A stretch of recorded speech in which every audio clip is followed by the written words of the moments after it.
Nuclear energy, nuclear power plant, Kalpakkam, ये सब आप लोग न्यूज़ में बहुत सुनते होंगे। जापान में अर्थक्वेक और सुनामी के बाद Daiichi nuclear power plant Fukushima में मेल्टडाउन हो गया था, तो ये खतरा है। अभी हाल ही में प्राइम मिनिस्टर का विजिट कलपक्कम में हुआ, जहां पर FBR, जिसको हमने 1985 से स्टार्ट किया था, उसको बनाना, उसके लिए ऑपरेशन चालू किया गया। सन के ऐसे क्या प्रॉपर्टीज हैं और सन कैसे ऑटोमेटिकली इतने सालों से एनर्जी प्रोड्यूस कर रहा है? जहां पर अभी वैज्ञानिकों ने ये करके दिखाया है, आर्टिफिशियल सन को बनाया है। हम यूरेनियम को हम जो करते हैं, चेन रिएक्शन स्टार्ट होता है, लेकिन हम वहाँ पर कंट्रोल नहीं करते हैं। वहाँ हमारा मोटो कंट्रोल करना नहीं होता, वहाँ हमारा मोटो होता है कि जितना ज़्यादा एनर्जी लिबरेट हो, जिससे हम विध्वंस, डिस्ट्रक्शन करा सकें। हम यूरेनियम ही क्यों यूज करते हैं? हमें रेडियो एक्टिव मटेरियल ही क्यों चाहिए? कहा जाता है कि ऐसा ना हो कि थर्ड वर्ल्ड वॉर जो हो वो न्यूक्लियर वॉर हो जाए। हिरोशिमा नागासाकी में जब बॉम्ब ड्रॉप किया गया तो वहीं तक लिमिट था। क्यों लिमिट था? क्योंकि उसमें जो बॉम्ब यूज किया गया था, उसमें जितना प्लूटोनियम या यूरेनियम यूज हुआ था, वो उतना तक ही चेन रिएक्शन को सस्टेन कर सकता था। इंडिया का कहना है कि अगर वेपन पूरे वर्ल्ड को न्यूक्लियर फ्री करना है तो let there be zero weapons. Partiality नहीं होनी चाहिए, डिस्क्रिमिनेशन नहीं होनी चाहिए। Hello everyone, welcome to Iqra IAS। मेरा नाम रोहित कुमार सिंह है और मैं आज का होस्ट हूँ। इकरा IAS के नई पहल के अंतर्गत हम एक नई सीरीज़ आपके लिए लेके आए हैं, जिसका नाम है इकरा पॉडकास्ट। तो पॉडकास्ट में हम कॉम्प्लेक्स टॉपिक्स को सिंपल तरीके से डिस्कस करते हैं, ताकि हमारे जो स्टूडेंट्स हैं, जो हमारे यूज़र्स हैं, वो इसको अच्छे तरीके से समझ पाए और अपने रियल लाइफ में भी इम्प्लीमेंट करें। अगर मैं इकरा IAS की बात करूं तो इकरा IAS एक प्रीमियर कोचिंग इंस्टीट्यूट है, जिसका संस्थान पुणे में, कानपुर में है, और जो ऑनलाइन के माध्यम से बच्चों तक पूरे ऑल इंडिया में फैला हुआ है। इकरा IAS में Awadh Ojha sir, Neeraj Niketa sir, Sanjay sir, SK Jha sir जैसे टॉप फैकल्टी पुणे और कानपुर में पढ़ाते हैं। अब हम आज के टॉपिक पे आते हैं। तो आज का हमारा टॉपिक है न्यूक्लियर एनर्जी। जैसे आप लोग nuclear energy, nuclear power plant, Kalpakkam, ये सब आप लोग न्यूज़ में बहुत सुनते होंगे, लेकिन जो इसके बेसिक्स कि न्यूक्लियर एनर्जी क्या है, न्यूक्लियर एनर्जी प्रोड्यूस कैसे होता है, न्यूक्लियर एनर्जी के सोर्सेज क्या क्या है, इंडिया कहाँ पे स्टैंड करता है और ग्लोबली इसका ट्रेंड क्या है, वो आज हम डिस्कस करेंगे। और मैं आज के डिस्कशन के लिए नीरज नचिकेता सर का बहुत ही आभार व्यक्त करना चाहूँगा, जो हमारे सामने बैठे हैं, जो इकरा के सीनियर फैकल्टी भी हैं और हमसे इस टॉपिक पे डिस्कशन के लिए आए हैं। So welcome sir to the discussion. Thank you Rohit ji, and thank you Iqra IAS for this opportunity. और आज मैं काफ़ी एक्साइटेड हूँ कि आज हम लोग न्यूक्लियर एनर्जी के बारे में डिस्कस करेंगे, और मुझे बहुत अच्छा लग रहा है कि इस पॉडकास्ट के माध्यम से ऑल ओवर इंडिया में जो बच्चे हैं वो जुड़ेंगे यहाँ पर, और जो ऐसे टेक्नोलॉजिकली कॉम्प्लेक्स टॉपिक हैं और जो ऐसे टॉपिक्स हैं जो चर्चा में रहता है, न्यूज़ में रहता है, उसका हम लोग पूरा का पूरा जो हर पक्ष पे डिस्कशन होगा। तो बहुत बहुत धन्यवाद आपका, और बहुत बहुत धन्यवाद इकरा IAS को। Thank you sir. तो सर हम बिल्कुल बेसिक से स्टार्ट करते हैं कि न्यूक्लियर एनर्जी होता क्या है, एक एटम क्या होता है, एक न्यूट्रॉन क्या होता है। तो सर प्लीज़ हमारे यूजर्स को न्यूक्लियर एनर्जी के बेसिक्स के बारे में बताएं। बिल्कुल, आपने बहुत अच्छा प्रश्न पूछा है। देखिए, जब हम न्यूक्लियर साइंस की बात करते हैं तो न्यूक्लियर साइंस का मतलब है न्यूक्लियस ऑफ एन एटम। जैसे फॉर एग्जांपल कोई भी एटम हो, उसके सेंटर में न्यूक्लियस होता है, और उस न्यूक्लियस में प्रोटॉन और न्यूट्रॉन से बने होता है। तो न्यूक्लियर साइंस एक अपने आप में फिजिकल साइंस का पार्ट है। आप केमिस्ट्री में भी पढ़ते हैं न्यूक्लियर केमिस्ट्री, और फिजिक्स में पढ़ाया जाता है, न्यूक्लियर फिजिक्स की बात होती है। तो यहाँ पर क्या है कि किसी भी एटम हो, चाहे वो हाइड्रोजन हो, हीलियम हो, या यूरेनियम की बात करें, तो उसके सेंटर के जो न्यूक्लियस है और जो न्यूक्लियस की जो प्रॉपर्टी होती है, उसका वहाँ पर अध्ययन किया जाता है। इसी को हम न्यूक्लियर साइंस के कॉन्टेक्स्ट में हर पहलू को पढ़ते हैं। जैसे कि उसके न्यूक्लियर कण जो है, जैसे कि प्रोटॉन, न्यूट्रॉन, फिर हम लोग स्टडी करते हैं कि उसका कैसा बिहेवियर होता है, प्रॉपर्टी होता है। फिर हम लोग ये भी स्टडी करते हैं कि न्यूक्लियर में जो है क्या क्या रिएक्शंस होते हैं, कैसे वहाँ पर मास बाइंडिंग मास होता है, क्या रेडियो एक्टिविटी क्या होता है, ये तमाम एरियाज जो है ये सब न्यूक्लियर साइंस के अंतर्गत स्टडी किया जाता है। जी, तो सर इसके थोड़े बेसिक्स बताइए कि न्यूक्लियर एनर्जी क्या है, ये कैसे प्रोड्यूस होता है और इसका फुल साइकिल क्या होता है। बिल्कुल, ये बहुत इंपॉर्टेंट है, कोई भी हो, चाहे वो स्टूडेंट हो या कोई भी पर्सन हो। न्यूक्लियर एनर्जी या कई बार उसको कहते हैं एटॉमिक एनर्जी, जिसको हिंदी में कहा जाता है परमाणु ऊर्जा।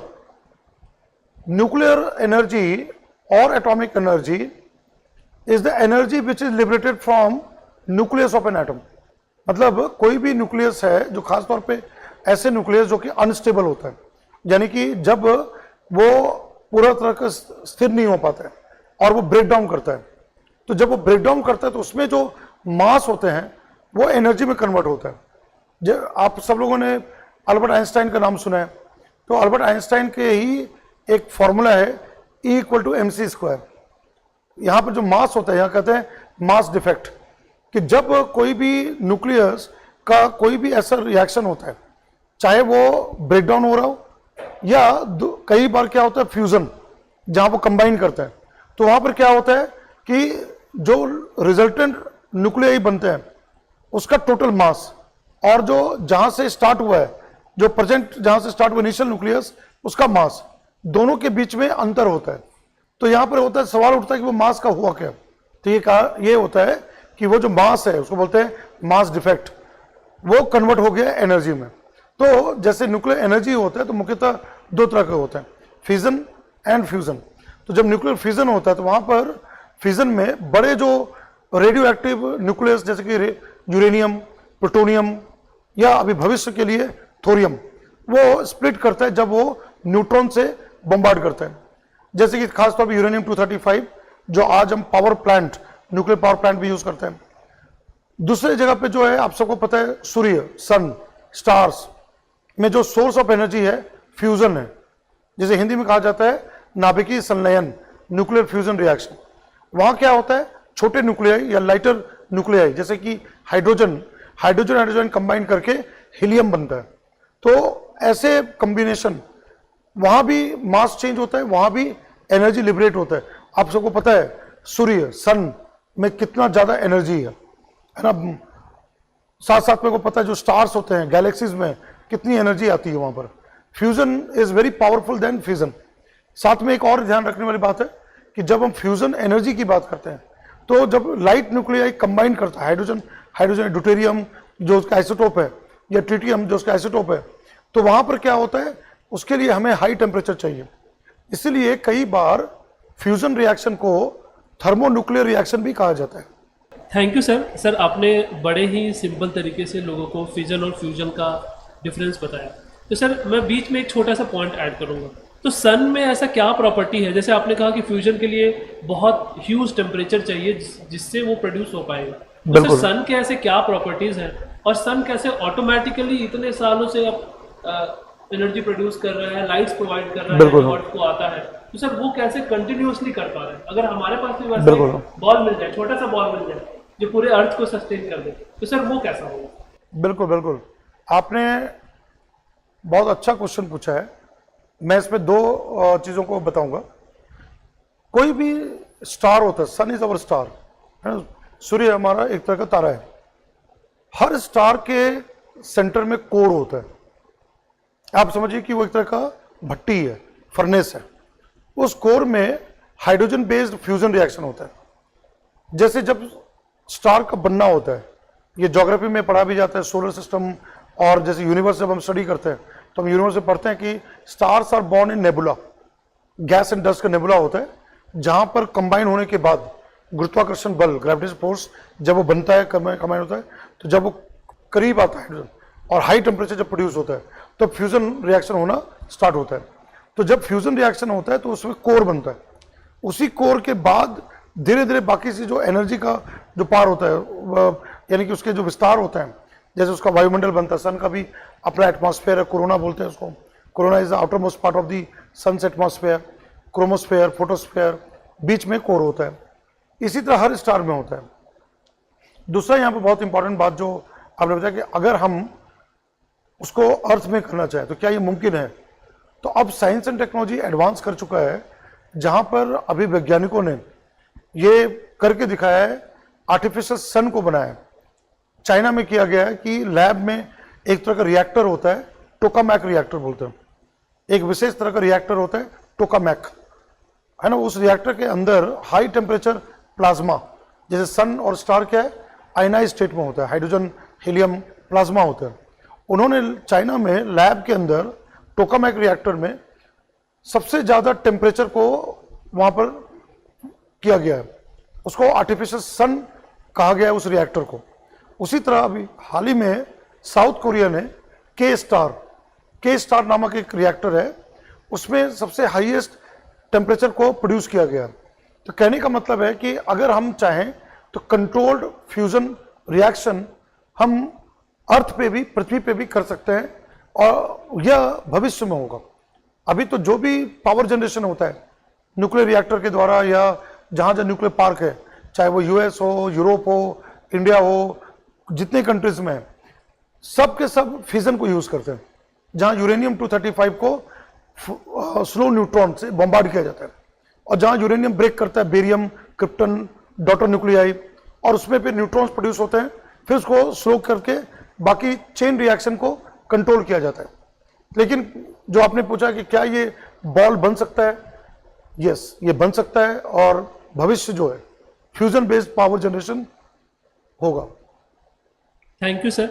सर आपने लेकिन इसमें बहुत सारी टेक्निकलिटीज बोली, मैं भी थोड़ा कंफ्यूज हो रहा हूँ, तो मैं चाहूँगा कि आप बच्चों को एक एक टेक्निकलिटी के बारे में बताइए कि हम यूरेनियम ही क्यों यूज करते हैं, हमें रेडियो एक्टिव मटीरियल ही क्यों चाहिए, हम न्यूट्रॉन से ही क्यों बॉम्बार्ड करते हैं। और सर ऐसा कहा जाता है, जैसे ओपेनहाइमर मूवी जब मैं देख रहा था तो उसमें सर मैंने एक चीज़ ऑब्जर्व की, जो उनके सबसे मुख्य साइंटिस्ट थे, उनका सबसे बड़ा डर यही था कि अगर बम फटेगा तो कहीं ऐसा चैन रिएक्शन ना हो जाए कि पूरी धरती ही फट जाए।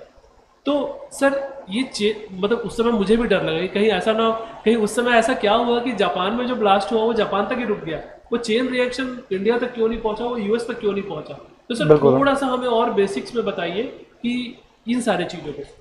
बिल्कुल बिल्कुल, ये आपने बहुत अच्छा सवाल पूछा है, मैं इसको थोड़ा और डिटेल में बताता हूँ। अब हमेशा याद रखिए कि जब कोई एटम होता है, हाइड्रोजन है, हीलियम है, सोडियम, पोटेशियम, कोई भी एलिमेंट जो होता है, अगर आपने पीरियोडिक टेबल देखा होगा तो पीरियोडिक टेबल में एटम्स को अरेंज करते हैं उसके एटॉमिक नंबर की वजह से, यानी इंक्रीजिंग एटॉमिक नंबर होता है। अब मैं फिर टेक्निकलिटी में आता हूँ। What is atomic number? परमाणु संख्या क्या होता है? Atomic number number of protons होते हैं।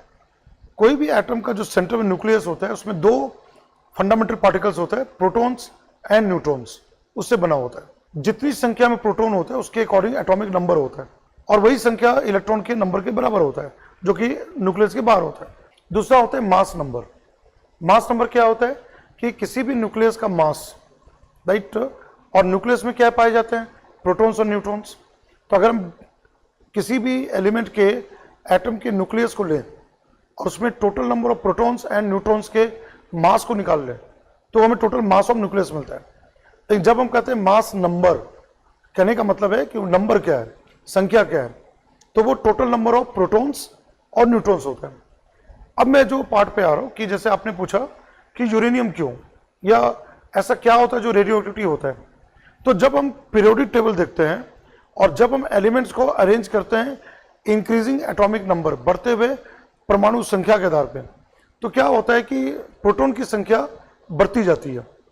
तो यहाँ पर एक बहुत इंपॉर्टेंट आता है N/P रेशियो बोलते हैं, number of neutrons and number of protons की जो रेशियो है। ये कहा जाता है कि किसी भी एलिमेंट के एटम का न्यूक्लियस का N/P रेशियो है ना 1 और 1.5 के बीच में होना चाहिए। ये मतलब साइंटिफिक फैक्ट है। अगर कोई उससे ज्यादा हो गया 1.5 से, तो वो न्यूक्लियस जो है प्रोटॉन्स को अपने पास नहीं रख पाती, क्योंकि जैसे जैसे हम हायर एलिमेंट पे जाते हैं तो न्यूक्लियस का साइज बढ़ता चला जाता है, यानी प्रोटॉन्स की संख्या बढ़ता चला जाता है। एक ऐसा स्थिति होता है जहां प्रोटॉन्स इतना ज्यादा होता है कि न्यूक्लियस अपने आप को रख नहीं पाता है और न्यूक्लियस टूट जाता है, ब्रेक कर जाता है, जिसको हम कहते हैं जब वो ब्रेक करता है, इसको फिजन करता है, तो उसमें न्यूक्लियस क्या करता है, प्रयास करता है न्यूक्लियस कि वो स्टेबल हो जाए, स्थिर हो जाए। तो उस कॉन्टेक्स्ट में न्यूक्लियस से 3 तरह के रेडिएशन निकलते हैं, अल्फा, बीटा, गामा। अल्फा क्या होता है, हीलियम पार्टिकल्स होते हैं, बीटा होते हैं फास्ट इलेक्ट्रॉन्स, और कई बार जो मास होते हैं वो एनर्जी में कन्वर्ट होता है, जो मैंने बताया E=Δm mass defect into c²। c is the speed of light, mc² जो बोलते हैं, जो अल्बर्ट आइंस्टाइन के द्वारा दिया गया। तो गामा रेज जो होते हैं, गामा रेडिएशन, वो एनर्जी होता है जो कि मास डिफेक्ट के कारण प्रोड्यूस होता है। तो न्यूक्लियस ट्राई करता है कि वो अपने आप को स्टेबल करे, तो वहां पर अल्फा, बीटा, गामा रेडिएशन होता है, जिसको हम कहते हैं रेडियो एक्टिविटी, यानी कि न्यूक्लियस से रेडिएशन निकल रहा है। That's what the radio active terms mean in very simple language.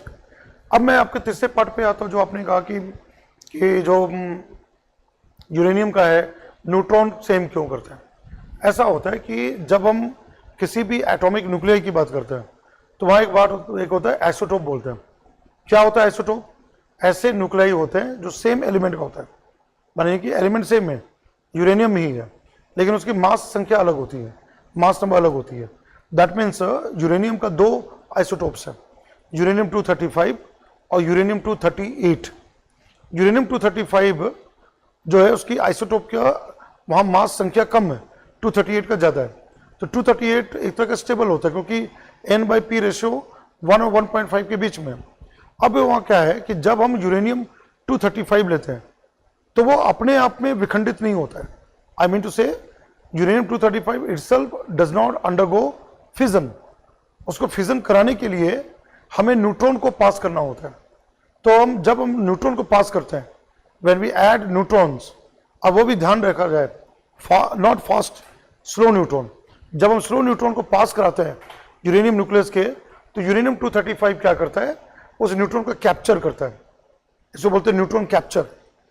तो उसका मास नंबर यूरेनियम 236 हो जाता है, जो कि उसको अनस्टेबल कर देता है ना, अनस्टेबल हो जाता है।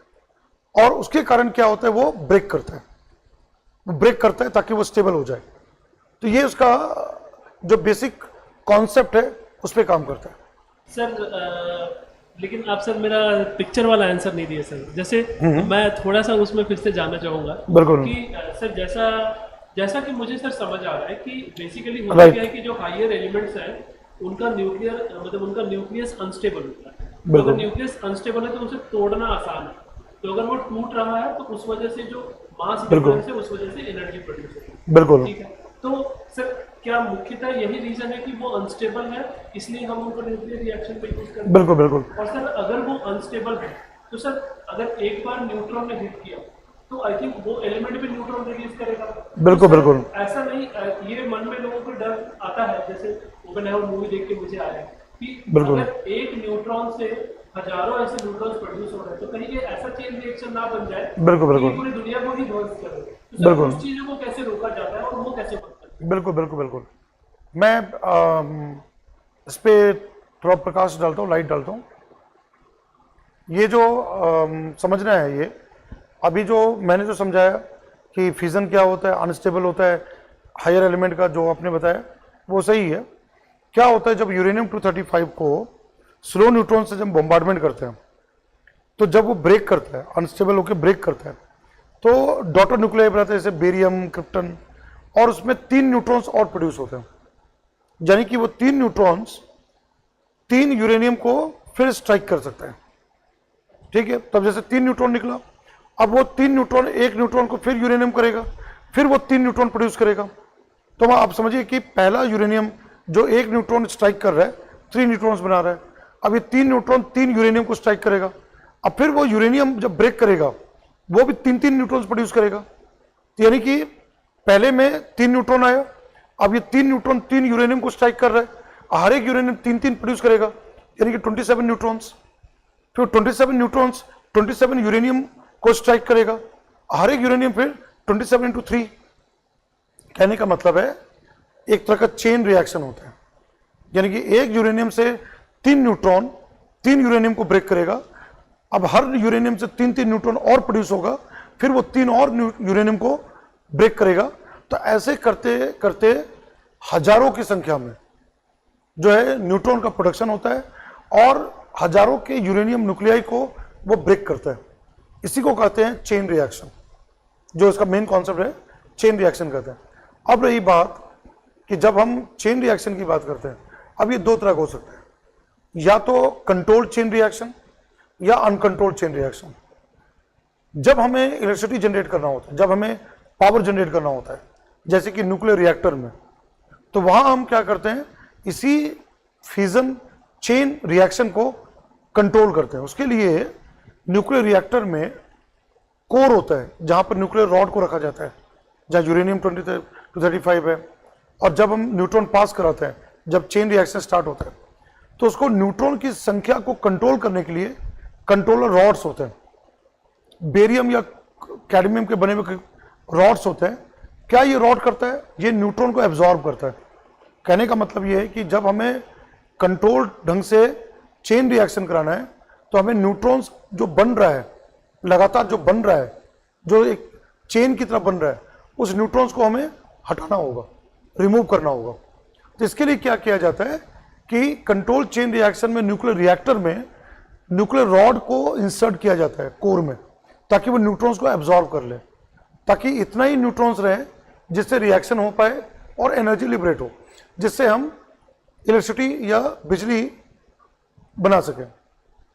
लेकिन जब हम ओपेनहाइमर की बात करते हैं, जो कि बहुत ही फेमस हॉलीवुड मूवी है, वो काई बर्ड नामक ऑथर की बुक पर इंस्पायर है, जो रियल लाइफ साइंटिस्ट जे रॉबर्ट ओपेनहाइमर बेस्ड है, जिनको फादर ऑफ एटॉमिक बॉम्ब बोलते हैं। ये जो प्रोजेक्ट था, मैनहट्टन प्रोजेक्ट, यूएस में किया गया था during the time of second world war, जब सेकेंड वर्ल्ड वॉर चल रहा था। वहां पर ये चीज था, जब हम न्यूक्लियर वेपन्स की बात करते हैं या एटम बॉम्ब की बात करते हैं, तो वहां भी चेन रिएक्शन होता है, वहां भी यूरेनियम को हम जो करते हैं चेन रिएक्शन स्टार्ट होता है। लेकिन हम वहां पर कंट्रोल नहीं करते हैं। वहां हमारा मोटो कंट्रोल करना नहीं होता है, वहां हमारा मोटो होता है कि जितना ज्यादा एनर्जी लिबरेट हो, जिससे हम विध्वंस, डिस्ट्रक्शन करा सके, तो हम रिएक्शन को चलने देते हैं लगातार। तो जब एटम बॉम्ब बनाया जाता है, तो वहां जो फ्यूजन चेन रिएक्शन होते हैं वो अनकंट्रोल्ड होते हैं, अनियंत्रित होते हैं। अब रही बात, जब ओपेनहाइमर जो आपने बताया कि वो डर था कि कहीं पूरी दुनिया खत्म ना हो जाए, चेन रिएक्शन लगातार चलता जाए, लेकिन वो हुआ नहीं, रुक गया। कारण ये है कि जब हम या तो न्यूक्लियर रिएक्टर की बात करें जहां कंट्रोल्ड रिएक्शन हो रहे हैं, या हम एटम बॉम्ब की बात करें जहां अनकंट्रोल्ड रिएक्शन कर रहे हैं, वो डिपेंड करता है कि यूरेनियम की कितनी मात्रा है। ठीक है, अब जब यूरेनियम खत्म हो जाएगा तो न्यूट्रॉन प्रोडक्शन कम हो जाएगा। अब जब न्यूट्रॉन प्रोडक्शन नहीं होगा, यूरेनियम समाप्त हो गया है, तो वो रिएक्शन बंद हो जाएंगे। जब रिएक्शन बंद हो जाएगा तो फ्यूजन रिएक्शन बंद हो जाएगा। फ्यूजन रिएक्शन जब बंद हो जाएगा तो एनर्जी जनरेशन बंद होगा। तो जैसे आपने बताया, हिरोशिमा नागासाकी में जब बॉम्ब ड्रॉप किया गया, तो वहीं तक लिमिट था। क्यों लिमिट था? क्योंकि उसमें जो बॉम्ब यूज किया गया था, उसमें जितना प्लूटोनियम या यूरेनियम यूज हुआ था, वो उतना तक ही चेन रिएक्शन को सस्टेन कर सकता था। यानी कि अगर उसमें ऐसा होता कि अनलिमिटेड, इन्फिनाइट प्लूटोनियम होते, यूरेनियम होते, तो उसमें ये होता कि रिएक्शन होता चला जाता, पूरी दुनिया बर्बाद हो जाती। ठीक, वो नहीं है। एक समय के बाद वो प्लूटोनियम या यूरेनियम खत्म हो जाता है। जब वो खत्म हो जाएगा तो रिएक्शन बंद हो जाएगा। तो जो हिरोशिमा में गिराया गया था बॉम्ब, जब उसके रिएक्शंस हुए, तो रिएक्शन होने पे जितने पूरे उसके प्लूटोनियम जो थे खत्म हो गया, तो रिएक्शन बंद हो गया। तो यानी कि वहीं तक सीमित रहा वो। वही चीज नागासाकी में हुआ। तो वहां पर क्या होता है ना, देखा जाता है कितना क्वांटिटी में रेडियो एक्टिव मटेरियल को यूज कर रहे हैं। आमतौर पे एटम बॉम्ब में प्लूटोनियम को यूज करते हैं, लेकिन कुछ जगह पे हम यूरेनियम भी इस्तेमाल करते हैं। ये बात है सर। मैं थोड़ा सा टॉपिक से डाइग्रेस करूंगा। हाँ जी। जैसे आपने बोला कि उस बॉम्ब ब्लास्ट में हुआ ये कि जो क्वांटिटी था यूरेनियम का वो खत्म हो गया, इसलिए बॉम्ब रुक गया। तो अगर पूरे अर्थ को हमें डिस्ट्रॉय करना होगा, या अगर उसी समय, क्योंकि साइंटिस्ट को ही सब कुछ पता था, ऑल्दो मिलिट्री भी इन्वॉल्व थे, मिलिट्री को टेक्निकल जानकारी नहीं थी, लेकिन अगर साइंटिस्ट ही उसमें इतने यूरेनियम या इतने प्लूटोनियम यूज कर लेते कि पूरा अर्थ डिस्ट्रॉय हो जाता, क्योंकि वो फर्स्ट टाइम इतना सर जो वहाँ पे टेस्ट। बिल्कुल बिल्कुल। तो सर वो कितना होगा कि एक्चुअली पूरा अर्थ डिस्ट्रॉय हो जाएगा? क्या इसका कोई कैलकुलेशन है? बिल्कुल, इसका भी कैलकुलेशन है क्योंकि पावर ऑफ न्यूक्लियस बहुत है, मतलब कहा जाता है ना कि छोटा सा है जो हमें दिखाई नहीं देता है ना, हम देख नहीं सकते, लेकिन जो वहाँ एनर्जी है वो बहुत है, बहुत ज़्यादा है। अगर पूरे अर्थ की हम बात करें तो कम से कम वहाँ पे साइंटिस्ट ने ये भी किया है कि हमें इतना यूरेनियम चाहिए कि जहाँ पर रिएक्शंस इतने हो, एनर्जी इतना हो कि पृथ्वी खत्म हो जाए, धरती खत्म हो जाए। लेकिन उसके लिए फिर हमें यूरेनियम की क्वांटिटी बहुत ज़्यादा चाहिए। लेकिन समस्या ये आती है कि बहुत ज़्यादा यूरेनियम रहा तो फिर वहाँ पर हमें जो न्यूट्रॉन चाहिए तो उतना सफिशिएंट न्यूट्रॉन भी चाहिए। चेन रिएक्शन होता है, न्यूट्रॉन प्रोड्यूस होता है, लेकिन हर किसी चीज़ की एक लिमिट होती है, सीमा होती है। तो अगर हम ऐसा सोचें कि क्या एक ऐसा एटम बम बना जाए जो पूरे वर्ल्ड को ख़त्म कर दे, क्या ये मुमकिन है? ये मुमकिन है, ये पॉसिबिलिटी है कि ऐसा बन भी सकता है। लेकिन उसके लिए जो हमें क्वांटिटी चाहिए, इतना चाहिए कि जो उसका एनर्जी निकल रहा है उसका फैलाव पूरे पृथ्वी पे होना चाहिए, पूरे पृथ्वी को ख़त्म कर सके। तो उसमें हमें हज़ारों टन, एक टन होता है 1000 किलोग्राम, उसमें हमें हज़ारों टन के यूरेनियम या प्लूटोनियम की आवश्यकता होगी उसको करने में।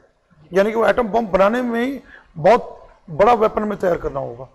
लेकिन ये खतरा है, जैसे आपने बताया ये चीज़ है, खतरा ये कहा जाता है कि ऐसा ना हो कि थर्ड वर्ल्ड वार जो हो वो न्यूक्लियर वार हो जाए, है ना। और अभी देखा जाए इतने कंट्रीज हैं, इंडिया के पास भी न्यूक्लियर बॉम्ब है, पाकिस्तान के पास न्यूक्लियर बॉम्ब है, चाइना के पास है, यूएस के पास है, फ्रांस है, कितने सारी कंट्रीज है वर्ल्ड वाइड जिनके पास आज न्यूक्लियर वेपन्स है। अगर ये सब इस्तेमाल में हो जाए तब तो पृथ्वी का बचना नामुमकिन है, ये फैक्ट है। न्यूक्लियर रिएक्टर में क्या होता है, जिससे हमें कंट्रोल्ड वे से चेन रिएक्शन करते हैं और पावर जनरेशन करते हैं। तो मैं इस कॉन्टेक्स्ट में बताऊंगा कि न्यूक्लियर रिएक्टर में ऐसा होता है, जो कोर ऑफ द रिएक्टर जहां पर न्यूक्लियर फिजन हो रहा है, जहां हीट जनरेट हो रहा है, उस हीट को वाटर एब्जॉर्ब करता है, कूलेंट बोलते हैं, कूलेंट वाटर उसको एब्जॉर्ब करता है, स्टीम बनता है, भाप बनता है, और वही स्टीम को पास कराया जाता है टरबाइन जनरेटर से। तो टरबाइन जनरेटर के घूमने के कारण mechanical to electrical electricity generate होता है। तो जब हम पावर प्लांट की बात करते हैं तो वहां पर क्या है, मेन चीज होता है कि हमें यूरेनियम के फिजन के द्वारा हीट जनरेट करना है, उस हीट से वाटर को बॉईल करना है स्टीम में, और उस स्टीम से टरबाइन जनरेटर को चलाकर इलेक्ट्रिसिटी प्रोड्यूस करना होता है। ये कॉन्सेप्ट आता है। और जब हमें बाकी चीज चाहिए, वेपन्स, तो वहां पे ये सिस्टम नहीं होता है। तो न्यूक्लियर रिएक्टर टेक्नोलॉजी आज वर्ल्ड वाइड इतना एडवांस हो चुका है कि हम आसानी से, है ना, लो एनरिच यूरेनियम, वहाँ पर एक चीज़ और मैं बता चाहूँगा, यहाँ पे एनरिचमेंट जो यूरेनियम की होती है कम होती है, मैक्सिमम 4 to 5% होती है। लेकिन जब हम एटम बॉम्ब बनाते हैं तो वहाँ मोर देन 40% हम यूरेनियम का एनरिचमेंट करते हैं। ये चीज़ है। सर आपने बड़ा अच्छा टॉपिक छेड़ा है एनरिचमेंट। तो सर मैं चाहूँगा कि आप हमारे यूजर्स को बताएं कि ये जो पूरा प्रोसेस होता है जहाँ पे यूरेनियम खदान से निकाला जाए, फिर खदान से निकालने तक, एनर्जी प्रोड्यूस होने के बाद तक वो यूरेनियम कहाँ जाता है, सर ये पूरा अगर एक न्यूक्लियर साइकिल की बात की जाए तो हमारे यूजर्स को बताइए कि ये साइकिल कैसे वर्क करता है। न्यूक्लियर फ्यूल साइकिल जो है, ये समझ रहे हैं, न्यूक्लियर फ्यूल साइकिल जो है ये पूरे ऑपरेशंस को कहते हैं, जिसमें right from mining till power generation and the last disposal of nuclear waste, यानी कि न्यूक्लियर वेस्ट मैनेजमेंट, वो पूरा कवर करता है। इसको कहते हैं nuclear fuel cycle. Nuclear fuel cycle कहा जाता है। कोई भी कंट्री जिसको एटॉमिक एनर्जी या न्यूक्लियर पावर जनरेट कर रहे हैं तो उनको ये सारे ऑपरेशंस को पूरा करना होता है, तभी वो कंट्री न्यूक्लियर पावर जनरेट करता है। और इसके लिए अलग अलग स्टेज होते हैं। जैसे कि पहला है माइनिंग। क्या चाहिए हमें न्यूक्लियर पावर जनरेशन के लिए? हमें चाहिए यूरेनियम चाहिए। कहाँ यूरेनियम पाया जाता है? अर्थ क्रस्ट में। या हमें क्या चाहिए? प्लूटोनियम चाहिए। या हमें क्या चाहिए? थोरियम चाहिए। जैसे कि इंडिया में लिमिटेड यूरेनियम है, लेकिन हमारे पास अबंडेंट थोरियम है, monazite Sands in the state of Kerala, वहाँ पाए जाते हैं। जहाँ भी हो तो हमें एक्सट्रैक्शन चाहिए, माइनिंग चाहिए। तो पहला जो पार्ट होता है इस साइकिल का, माइनिंग ऑपरेशन होता है। अब रही बात, जैसे आज यूरेनियम का भी यूज़ कर रहे हैं, तो इंडिया में झारखंड राज्य के है ना, सिंहभूम डिस्ट्रिक्ट है, वहाँ पे जादूगुड़ा एरिया है, वहाँ से राइट फ्रॉम बिगिनिंग हम वहाँ से यूरेनियम को माइन कर रहे हैं। लेकिन भारत में यूरेनियम को कई जगह और भी पाया गया, उसमें से बहुत अच्छा मैं एग्जांपल देता हूँ। अभी हाल ही में आंध्र प्रदेश में ईस्टर्न घाट में यूरेनियम का बहुत बड़ा डिपॉजिट पाया गया और उस डिपॉजिट में वहाँ से अभी माइनिंग स्टार्ट हो चुकी है। इंडिया के एटॉमिक एनर्जी प्रोग्राम में हमारा डिपार्टमेंट ऑफ एटॉमिक एनर्जी का रोल आता है, डीएई का रोल आता है, जो कि पीएमओ के अंदर काम करता है, प्राइम मिनिस्टर ऑफिस के अंदर काम करता है। माइनिंग के लिए जो यहाँ ऑर्गेनाइजेशन है ना, जो उस पर इन्वॉल्व है, वो जादूगुड़ा में स्थित है और इनका काम होता है कि वो प्रॉपर टेक्नोलॉजी यूज करके माइनिंग करे। अब माइनिंग दो तरह के होते हैं, अंडरग्राउंड माइनिंग और एक होता है ओपन कास्ट माइनिंग होता है। अंडरग्राउंड माइनिंग हम तब करते हैं जब बहुत डीप डिपॉजिट ऑफ यूरेनियम होता है, और ओपन कास्ट करते हैं जब वो सरफेस के नज़दीक होता है। तो हमारे जादूगुड़ा में दोनों तरह की माइनिंग की जाती है। माइनिंग करने के बाद अगला स्टेज आता है एनरिचमेंट, यानी कि हमें ओर को एक्सट्रैक्ट करके फिर उसमें यूरेनियम 235 को कॉन्सेंट्रेट करना होता है। इस टेक्नोलॉजी को हम कहते हैं एनरिचमेंट टेक्नोलॉजी।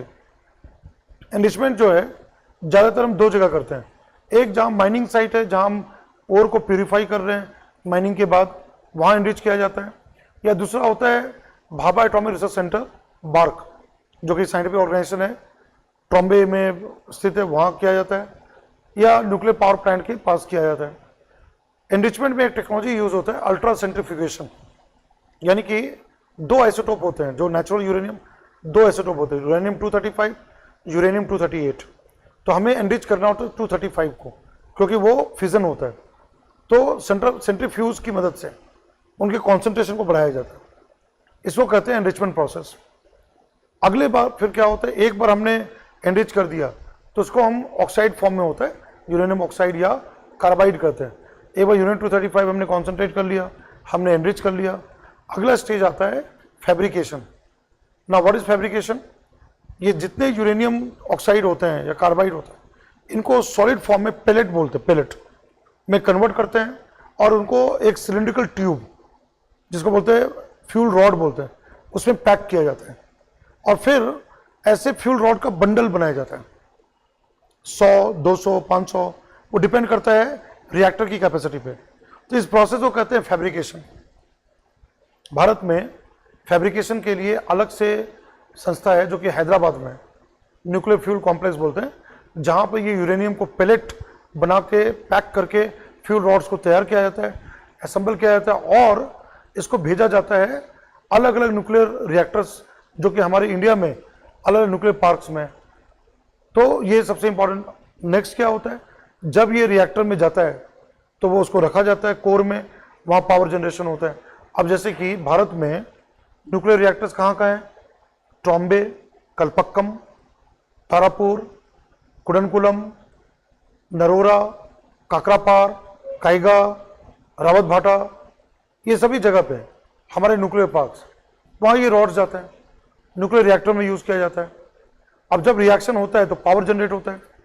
अब मैं जो बताना चाहूँगा, इंडिया के अभी जो फ्यूल साइकिल का है, हम लोग स्टेज 1 में। तो स्टेज 1 में क्या होता है कि हम हेवी वाटर यूज़ करते हैं। हेवी वाटर ड्यूटेरियम ऑक्साइड कहा जाता है, और हेवी वाटर क्या करता है, फास्ट न्यूट्रॉन को स्लो करता है। क्योंकि मैंने अभी बताया थोड़ी देर पहले कि यूरेनियम 235 को ब्रेक करने के लिए हमें स्लो न्यूट्रॉन चाहिए, जिसके लिए कहा जाता है मॉडरेटर। तो हमें मॉडरेटर के तौर पे क्या जरूरत पड़ता है, वहाँ जरूरत पड़ता है वहाँ पर हेवी वाटर। तो बॉम्बे में, मुंबई में हेवी वाटर बोर्ड है जो कंट्रोल करता है हेवी वाटर प्रोडक्शन, और ऑल ओवर इंडिया में हेवी वाटर की मैन्युफैक्चरिंग यूनिट्स है। India is today proud to have the highest generation of heavy water in the country, जो हम अपने कंट्री के रिएक्टर्स में, other use of heavy water जैसे मेडिकल साइंस में, वैक्सीन में, प्लस हम बाहर के देशों में भी बेचते हैं।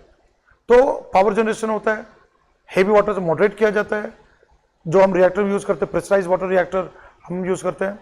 फिर उसके बाद क्या होता है, जब रिएक्शन खत्म हो जाता है, इलेक्ट्रिसिटी जनरेशन, तो वो फ्यूल रॉड को निकाला जाता है।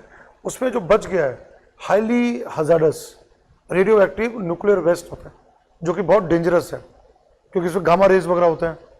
आपको पता है इसका हार्मफुल इम्पैक्ट होता है इन्वायरमेंट में, human health, animals, plant, gamma radiation can cause cancer and all जिसमें। तो हम ये फ्यूल रॉड से जो स्पेंट फ्यूल होते हैं, मतलब जो रिएक्शन के बाद बच गया है, उसको लेते हैं, उसको प्रोसेस करते हैं। टेक्नोलॉजी का वर्ड होता है रीप्रोसेसिंग। उसको प्रोसेस करते हैं, जो यूरेनियम 235 यूज नहीं हुआ उसको अलग करते हैं। जो हमें रेडियो आइसोटोप, जैसे जहां हम कहीं पर मेडिकल साइंस में कैंसर ट्रीटमेंट वगैरह में कोबाल्ट 60 तमाम यूज करते हैं, उसको हम एक्सट्रैक्ट करते हैं। और जो बाकी बच जाता है, जो हमारे काम का नहीं है लेकिन वो क्या है, रेडियो एक्टिव है, हम बाहर नहीं फेंक सकते, बाहर फेंकेंगे तो खतरा हो सकता है। तो फिर उनको ट्रीट किया जाता है, उसको कन्वर्ट किया जाता है कॉन्क्रीट में या ग्लास फॉर्म में, और फिर उसको पैक करके पृथ्वी के नीचे डंप कर दिया जाता है किसी रॉक के अंदर, जहां उसका रेडिएशन जो है इन्वायरमेंट में नहीं जाए और कोई खतरा ना हो। तो ये पूरा साइकिल जो है, कोई कंट्री कभी पावर जनरेशन जाता है, ये सभी ऑपरेशंस को डेवलप करता है, जिसको कहते हैं न्यूक्लियर फ्यूल साइकिल। तो अभी हम स्टेज 1 का हमने किया है, अब इंडिया स्टेज 2 में जा चुका है, यानी कि कलपक्कम में फास्ट ब्रीडर रिएक्टर हमारा पहले चरण में PHWR है, प्रेशराइज हेवी वाटर रिएक्टर। अब हम फास्ट ब्रीडर रिएक्टर में आ चुके हैं। अभी हाल ही में प्राइम मिनिस्टर का विजिट कलपक्कम में हुआ, जहां पर FBR, जिसको हमने 1985 से स्टार्ट किया था उसको बनाना, उसके लिए ऑपरेशन चालू किया गया। तो अब उसके भी फ्यूल साइकिल डेवलप किए गए, और आने वाले टाइम में थर्ड स्टेज जो होगा, क्योंकि भारत में भी मैंने बताया थोरियम बहुत है, मोनाजाइट साइंस में है, तो उसके लिए बार्क के साइंटिस्ट ने AHWR advanced heavy water reactor develop किया है, जो कि थोरियम यूटिलाइजेशन में होगा। तो उसको और हम आगे बढ़ रहे हैं वहाँ। न्यूक्लियर एनर्जी हमारे फ्यूचर के लिए कितना अच्छा रहेगा? बिल्कुल बिल्कुल। न्यूक्लियर एनर्जी का ओवरऑल डायरेक्शन इंडिया के लिए क्या होगा? इंडिया में न्यूक्लियर टेक्नोलॉजी की हम बात करें, ठीक आज़ादी के बाद, just after independence, doctor Homi Jahangir Bhabha है ना, father of atomic energy programme, उन्होंने first prime minister of India Pandit Nehru को कन्विंस किया था कि हमारा भविष्य जो है न्यूक्लियर टेक्नोलॉजी है ना साकार कर सकता है, और हम बहुत एनर्जी प्रोड्यूस कर सकते हैं। तो हमारा एटॉमिक एनर्जी बोर्ड को बनाया गया, बाद में चल के DAE की स्थापना हुई। तो अगर अब ये जर्नी देखें, लंबा सफ़र रहा है भारत में, मोर देन 75 ईयर्स का nuclear science and technology research, development और सारा चीज़ें। आज हमारा देश न्यूक्लियर संपन्न राष्ट्र माना जाता है। We are a nuclear capable country. और ना हम केवल इलेक्ट्रिसिटी जनरेशन पे काम कर रहे हैं, but also we have done for atomic weapon also, nuclear weapons. आप सभी को पता है 1974 में इंडिया ने पोखरण 1 टेस्ट किया था, है ना, स्माइलिंग बुद्धा कहते हैं। 1998 में हमने पोखरण 2 टेस्ट किया था, यानी कि हमारे पास उसका स्टॉक पाइल भी है, वेपन्स भी है। तो हर फील्ड में, मेडिकल साइंस में हम रेडियो आइसोटोप यूज़ कर रहे हैं, एग्रीकल्चर में कर रहे हैं, ये सारा तमाम चीज़ें। ये मैंने इसलिए बताया क्योंकि एक मैंने आपको बैकग्राउंड दिया है। अब हम लोग जो आपका जो क्वेश्चन है वहाँ पे आते हैं। न्यूक्लियर टेक्नोलॉजी के कई बेनिफिट्स हैं, मैं क्या करके आपको बताता हूँ। आज वर्ल्ड वाइड ग्लोबल वार्मिंग की बात हो रही है, क्लाइमेट चेंज की बात हो रही है, और आप सभी को पता है कि क्लाइमेट चेंज, ग्लोबल वार्मिंग का मुख्य कारण है ग्रीन हाउस गैसेस, और उसमें से प्रोमिनेंट नाम आता है कार्बन डाइऑक्साइड गैस। आज हम इंडिया की बात करें या वर्ल्ड वाइड इलेक्ट्रिसिटी जनरेशन की बात करें, तो कोयले से या नेचुरल गैस से चलता है। कोल फायर्ड और natural gas like methane fired thermal power station आते हैं। तो जब हम कोल बर्न करते हैं, नेचुरल गैस बर्न करते हैं, तो उससे कार्बन डाइऑक्साइड गैस का निकलना होता है, and which cause global warming. तो आज हमारे लिए बहुत बड़ा खतरा जो आने वाले टाइम के लिए मंडरा रहा है वो है क्लाइमेट चेंज का है, और इसके लिए प्रयास वर्ल्ड वाइड किया जा रहा है कि हम फॉसिल फ्यूल को बंद करें, यानी कि ऐसे जो कोल बेस्ड या carbon based technology of power generation है उसको हम फेज आउट करें।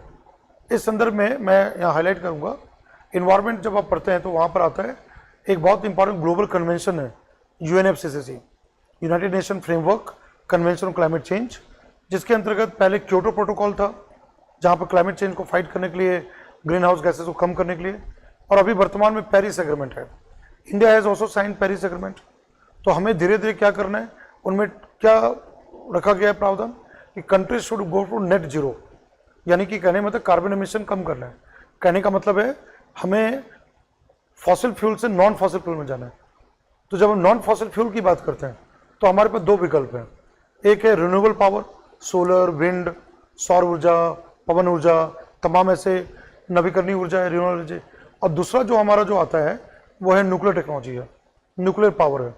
तो कहने का मतलब ये है, इंडिया का न्यूक्लियर पावर प्रोग्राम एक बहुत इंपॉर्टेंट एस्पेक्ट है जो हमें फॉसिल फ्यूल से बाहर निकाल सकता है। और अभी आपने जो बहुत इंपॉर्टेंट बात बताया कि ये 1/3 न्यूक्लियर रॉड को रिप्लेस करना होता है। अब आप सोचिए जी कि ये हमारा लॉन्ग टर्म में कितना इकोनॉमिक बेनिफिट कर सकता है। अब आप इसका भी सोचिए कि अगर 100 रोड है, 100 रोड में 33 रोड यूज हो रहा है, बाकी रोड कंटिन्यू है, यानी कि हमने 33 रोड में पूरे साल भर का बिजली का हमने कर लिया। यही चीज हमें थर्मल पावर प्लांट में हजारों टन का कोयला चाहिए, हमें बहुत पैसे खर्च करना होता है। न्यूक्लियर रिएक्टर में क्या है कि हमें शुरुआत में बनाने में खर्च आता है, लेकिन जब वो इलेक्ट्रिसिटी जनरेशन होता है वो हमारे लिए लॉन्ग टर्म बहुत ही इकोनॉमिकल होता है।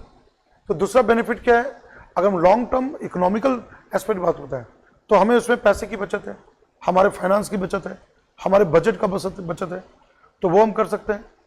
तीसरी बहुत इंपॉर्टेंट बात यह है कि जब हम न्यूक्लियर टेक्नोलॉजी यूज करते हैं, केवल पावर जनरेशन की बात नहीं है, इसको हम agriculture science, medical science, industries, बहुत सारी जगह पे यूज कर सकते हैं। जैसे उदाहरण के तौर पे अभी आजकल कैंसर के केसेस बढ़ रहे हैं, तो कैंसर के ट्रीटमेंट में कोबाल्ट 60 आइसोटोप को यूज होता है, और भी अलग अलग कैंसर के अलग अलग रोगों के लिए रेडियो आइसोटोप यूज होता है। हम इसको कहाँ से बनाते हैं, न्यूक्लियर साइंस एंड टेक्नोलॉजी, तो वो भी हमारे लिए बेनिफिट है ना, बहुत चीज़ वहाँ पर।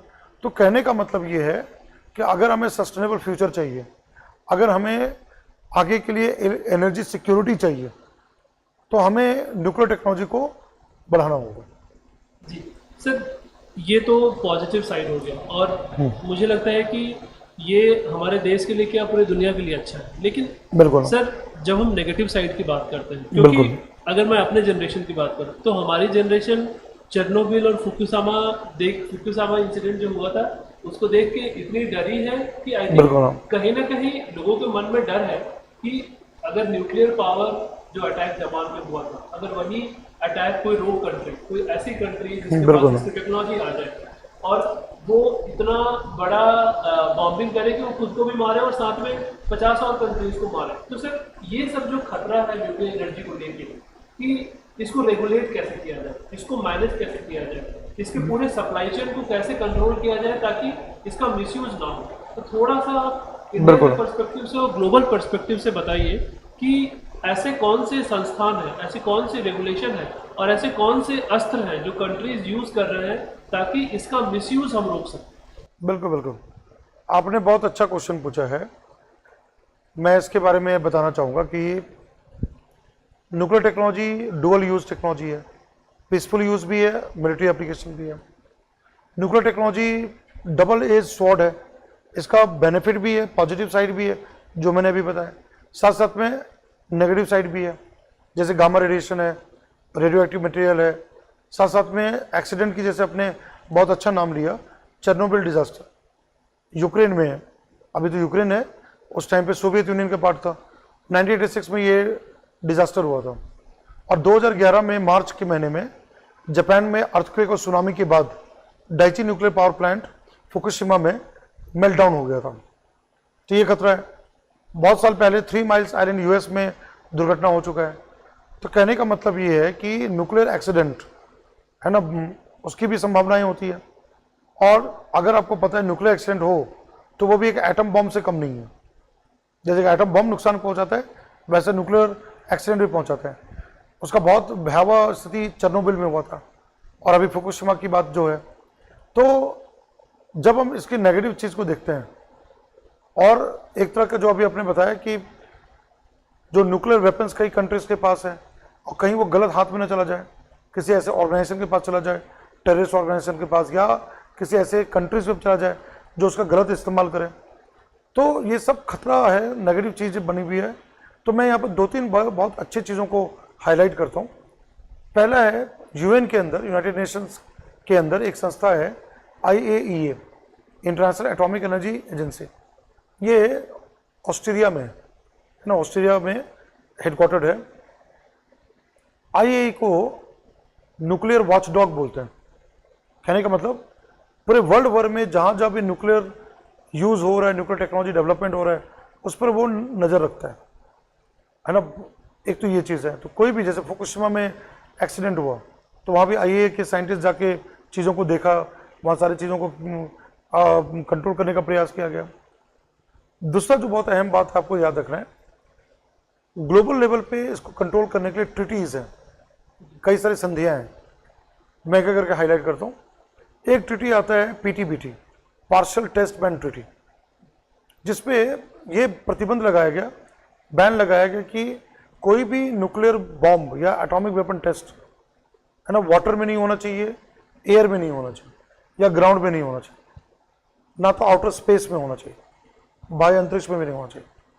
उसको केवल और केवल अलाउड है अंडरग्राउंड, डीप अंडरग्राउंड। जैसे इंडिया में पोखरण 1 और 2 98 में हमने अंडरग्राउंड, डीप अंडरग्राउंड और टेस्टिंग किया था। ये पीटीबीटी के अंदर आता है।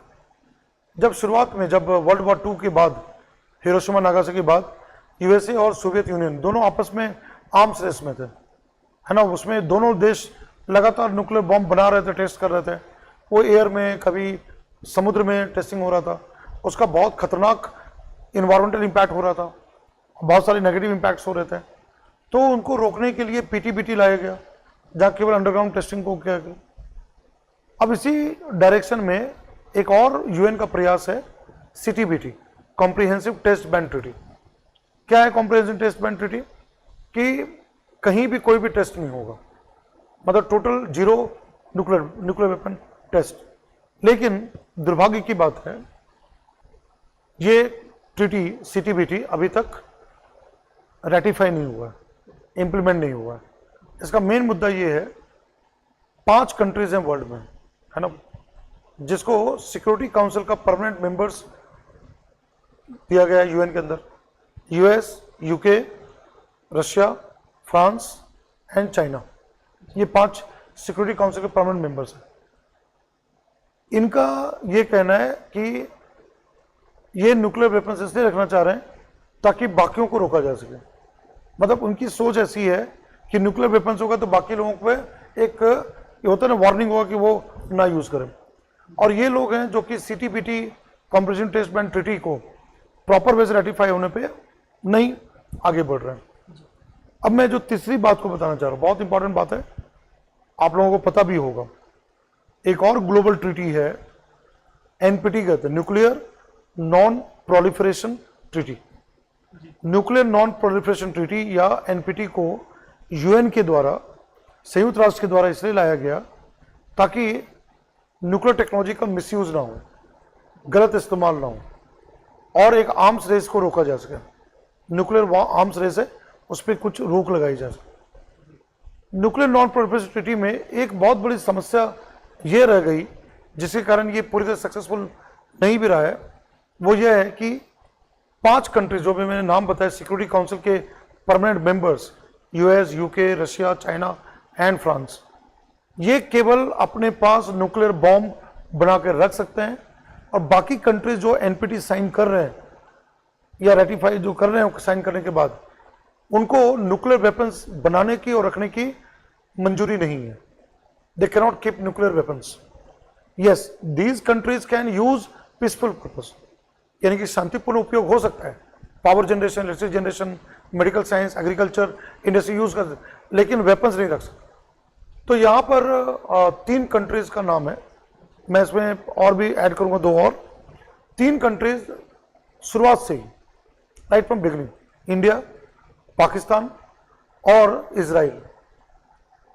जब से एनपीटी आया, यही 3 कंट्रीज राइट फ्रॉम बिगिनिंग इनका स्टैंड है कि वो एनपीटी साइन नहीं करेंगे। अब जैसे इंडिया का इसमें आर्गुमेंट ये है कि जब हमें वर्ल्ड वाइड न्यूक्लियर रेस को खत्म करना है, टोटल डिसआर्मामेंट करना है, तो ये 5 कंट्रीज के पास क्यों वेपन्स रहे? Let there be 0 nuclear weapons worldwide. कहने का मतलब है कि ये ट्रीटी डिस्क्रिमिनेटरी है, डिस्क्रिमिनेशन करती है। 5 के पास होगा, बाकी दुनिया में बाकी लोगों के पास नहीं रहेगा, ताकि वो अपने हेगेमनी बना रहे। तो इंडिया का कहना है कि अगर वेपन हमें पूरे वर्ल्ड को न्यूक्लियर फ्री करना है तो let there be zero weapons, partiality नहीं होनी चाहिए, डिस्क्रिमिनेशन नहीं होनी चाहिए। और दूसरा बात इंडिया का ये कहना है कि हमारे पड़ोस में चाइना है and China is a security council member, और अकॉर्डिंग टू एनपीटी चाइना अपने पास न्यूक्लियर बॉम्ब रह सकता है। अगर इंडिया साइन करता है एनपीटी तो इंडिया को न्यूक्लियर वेपन्स को खत्म करना होगा, तो हमारे पास खतरा है चाइना का कि चाइना हम पे अगर अटैक किया तो हम क्या करेंगे। तो ये देखते हुए इंडिया ने साइन नहीं किया। पाकिस्तान क्यों नहीं किया? इंडिया के रीजन पे, क्योंकि इंडिया ने नहीं किया है तो पाकिस्तान का कहना है कि हमें खतरा है इंडिया से, तो हम भी नहीं साइन करेंगे।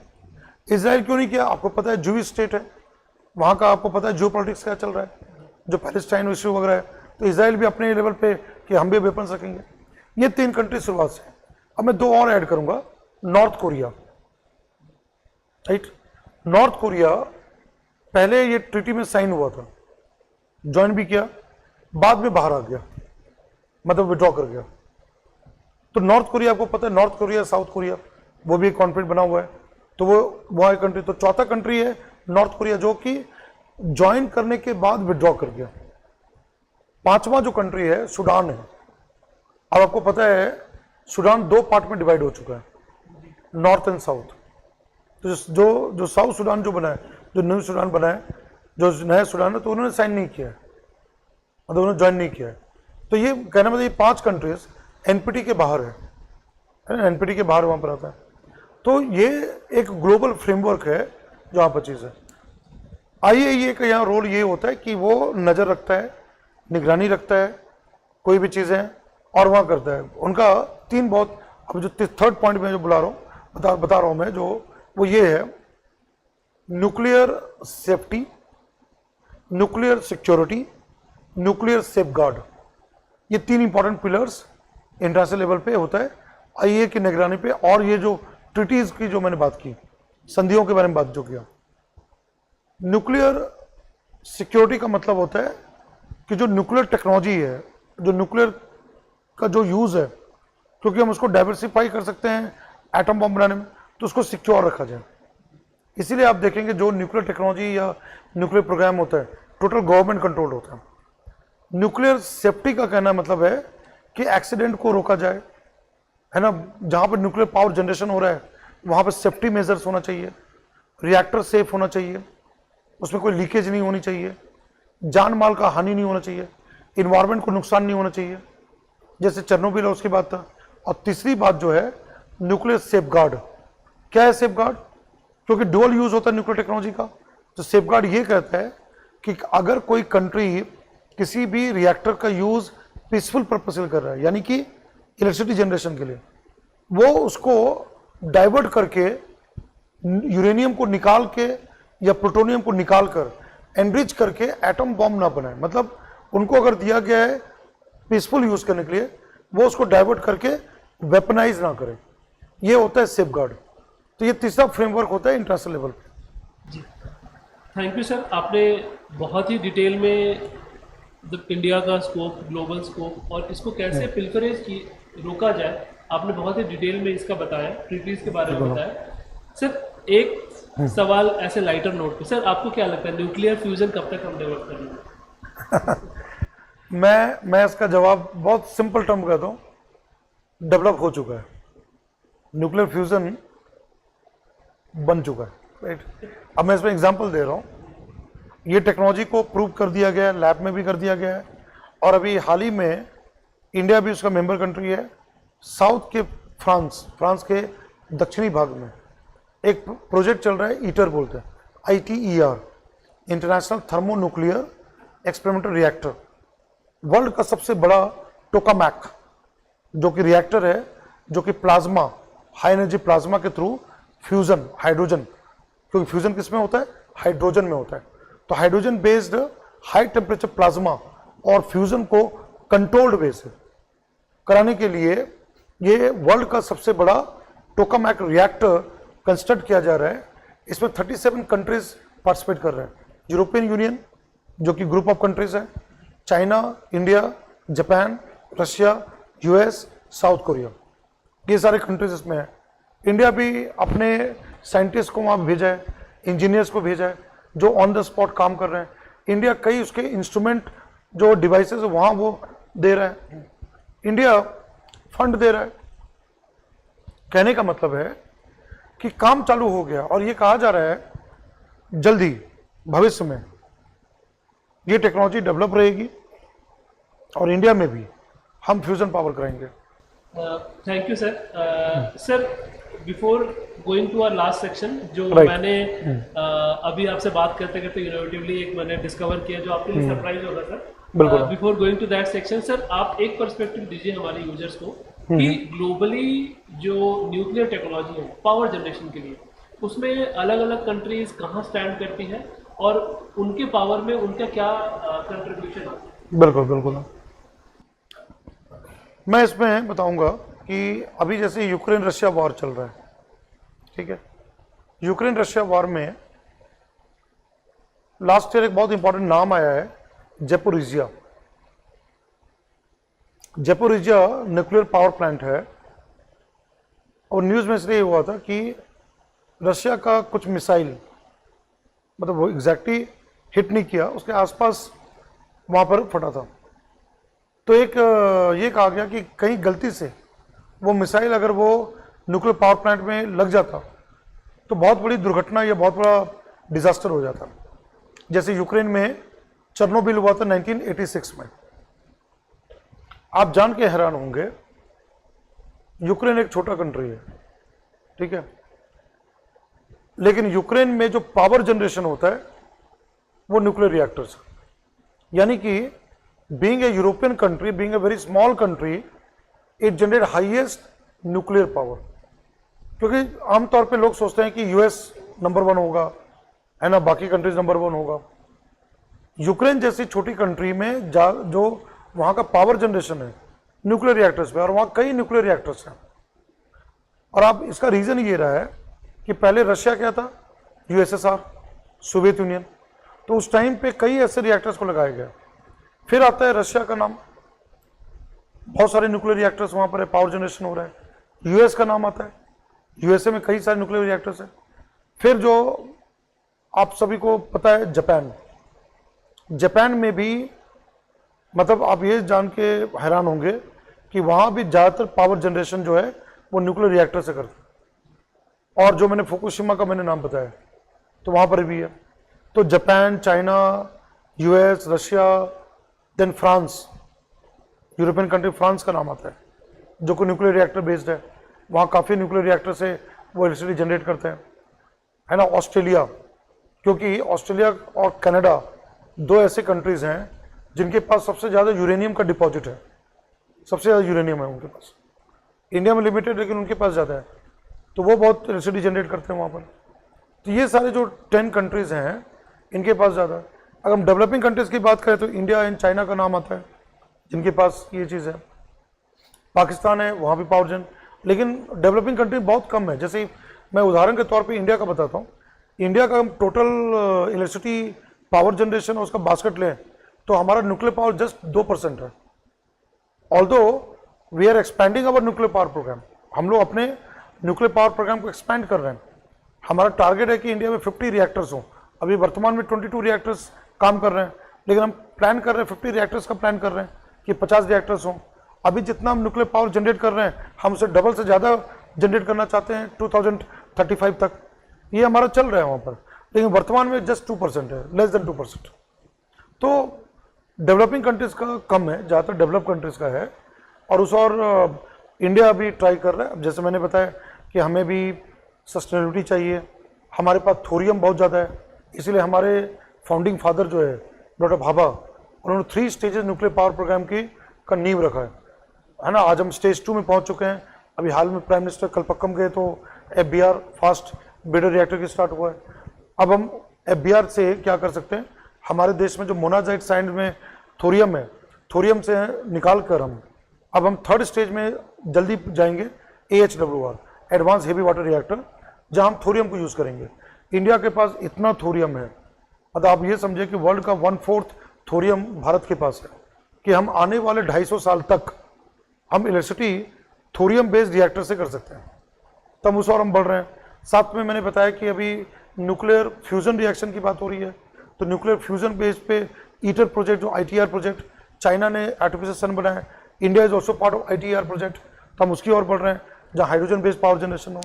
और एक और चीज़ मैं ऐड करना चाहूँगा, हाल ही में एक और नई टेक्नोलॉजी आई है, small modular nuclear power reactor, small reactors. जब हम जनरल रिएक्टर की बात करते हैं वो बहुत बड़े होते हैं, बहुत बड़ा लैंड चाहिए उसके लिए, बहुत सारे वो फैसिलिटी जरूरत पड़ता है वहाँ पर। लेकिन अब छोटे रिएक्टर्स की बात हो रही है, स्मॉल मॉड्यूलर न्यूक्लियर रिएक्टर की बात हो रही है, जो कि हम कम टाइम में बना के, कम स्पेस में बना के इलेक्ट्रिसिटी जनरेट कर सकते हैं। तो मेरा ये कहना है कि फ्यूचर में न्यूक्लियर टेक्नोलॉजी का एक्सपेंशन होगा, जबकि दूसरे साइड हम देखें कई कंट्रीज फेज आउट कर रहे हैं, जैसे फ्रांस है, फ्रांस में इलेक्ट्रिसिटी जनरेशन न्यूक्लियर रिएक्टर है, लेकिन फ्रांस की गवर्नमेंट ने डिसाइड किया है कि वो धीरे धीरे अपने nuclear technology, nuclear power generation को खत्म करेंगे, कम करेंगे। ठीक है, जर्मनी ने डिसाइड किया कि हम फेज आउट करेंगे। तो कई कंट्रीज फेज आउट की ओर जा रहे हैं और कई कंट्रीज एक्सपेंशन मोड में है, जैसे इंडिया एक्सपेंशन मोड पे है, वहाँ पर ये चीज़। सर थैंक यू इतना अच्छा डिस्कशन के लिए। बट सर एक हमने सरप्राइज राउंड रखा है, जैसे कि हमेशा होता है कि टीचर्स बच्चों से डाउट पूछते हैं, बट आज बच्चे सर से एक रैपिड फायर क्वेश्चंस पूछेंगे और सर को जल्दी जल्दी में जवाब देना है। सर मेरा पहला सवाल होगा कि यूरेनियम फ्लोराइड को यूरेनियम ऑक्साइड में न्यूक्लियर फ्यूल साइकिल के कौन से पार्ट में कन्वर्ट करें? इसको करते हैं एनरिचमेंट एंड फैब्रिकेशन पार्ट में, खासतौर पे फैब्रिकेशन पार्ट में होता है। थैंक यू सर, ये सही जवाब था। सर फ्यूजन आपको जल्दी बताना, फ्यूजन का एडवांटेज फ्यूजन से किस किस चीज़ों में? फ्यूजन का एडवांटेज यही है कि हम आज यूरेनियम वगैरह यूज़ कर सकते हैं, लेकिन इसके लिए हाई टेम्परेचर नहीं चाहिए, जबकि फ्यूजन में हमें हाई टेम्परेचर चाहिए। लेकिन फ्यूजन ज़्यादा इलेक्ट्रिसिटी प्रोड्यूस कर सकता है। हाइड्रोजन का भी यूज़ कर सकते हैं जो कि क्लीन है, तो वहाँ पर क्या होता है कि रेडियोएक्टिव मटेरियल कम होंगे, दूसरा ज़्यादा इलेक्ट्रिसिटी जनरेट होगा, और वो हाइड्रोजन से हम जो हीलियम बना सकते हैं उसका यूज़ है। फ्यूजन का क्या है कि यहाँ पर हम यूरेनियम वगैरह जो अवेलेबल है उसको यूज़ कर सकते हैं। दूसरा क्या है कि जो यहाँ पर उसके जो बाकी जो रेडियो आइसोटोप होते हैं